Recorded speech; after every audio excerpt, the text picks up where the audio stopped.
Okay, algebra students, I wanted to start with our website because it's a little bit different how to get to our algebra calendar now. So I wanted to show you that.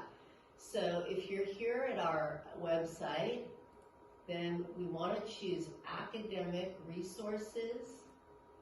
And then from academic resources, where you want it to go is down to department websites. Okay, then we go to Drake Math. And then from math, we choose algebra. So then here's our algebra calendar, and this is a great reference for everything we've been doing since school closed. A lot of people missed the really important lesson on March 13th, and there's videos here to help you with that, as well as the handout. Then the week of March 16th, we focused on quadratic formula. On the next week of March 23rd, you really want to make sure you understand that Chapter 9 review assignment, and there's links here. These YouTube videos go over that. Here are your algebra teachers' email addresses. Then the most important thing last week was that you did the practice quiz 5 and the real quiz 5 on Google Classroom. Last week we had spring break. And this week, we are going to now be using the new Drake High distance learning schedule. You can find that here.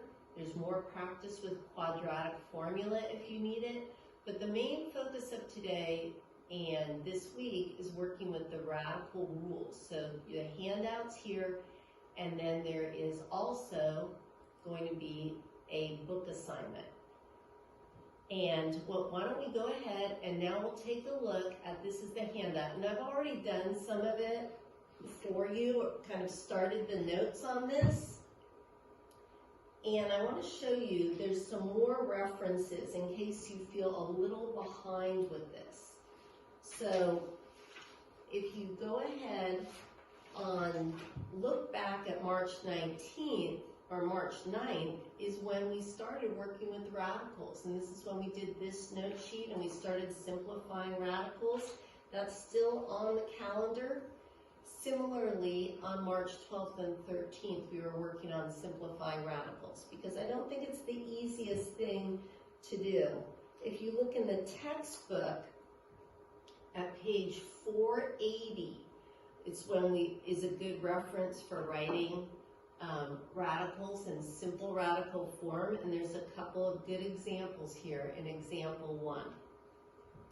So when you write an expression in simple radical form, there are no perfect square factors of the radicand, and the radicand is just the number or the expression that's under the radical. So you look for what we call perfect square factors. And again, perfect squares are numbers like 2 squared is 4, right? 3 squared is 9, 4 squared is 16, 5 squared is 25. We're looking for those perfect square factors. And if you have two radicals that are of the same, have the exact same radicand, well then you can combine them. So if I had 2 root 3 plus 5 root 3, I could write that as 7 root 3. You can't combine the radicals if they don't have the identical radicand. So root 3 plus root 5 is as simple as you can write that expression. And you can call this square root of 3, root 3, radical 3. Those are all good ways to write that. So taking a look at an example here, if I've got 3 root 7, which really means 3 times root 7 plus 8 times root 7, that can be combined. So that would be 11 root 7. If I have 9 root y minus 1 root y, because when there's nothing there, it's like an invisible 1, we'll have 8 root y. When I look at number 4, these radicands are the same. They're both 3D, so I can put together the negative 8 root 3D with 10 root 3D. So that's where I got 2 root 3D, and there's nothing to combine the 6 times root 2D with. A very common type of problem is something like 7. So for 7, I need to rewrite square root of 12 as 2 root 3, because 12 is 4 times 3, 4 is a perfect square factor. Similarly, square root of 27 could be written as 9 times 3, so that'll be 3 root 3. So if I put that together, I'll have 5 root 3.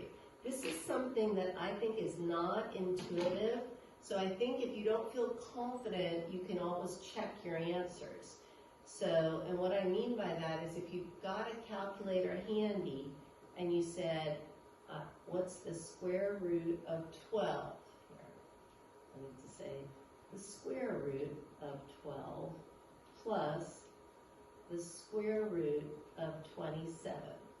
Okay, if I've got the square root of 12 plus the square root of 27, that would be 8.66, which is the same thing you get when you say 5 times the square root of 3 is also 8.66. So I think this is a decimal approximation, whereas 5 root 3 is written correctly in simple radical form. But it's just a nice way to confirm you've done this correctly.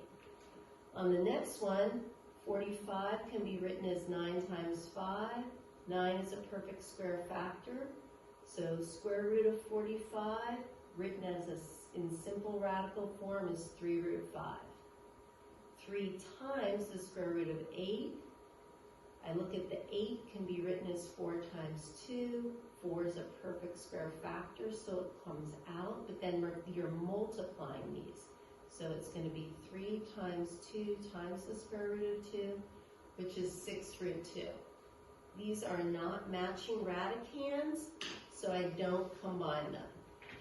So please try this, the rest of this worksheet. I'm going to post the answers, and don't hesitate to contact your teacher if you have any questions. Thank you.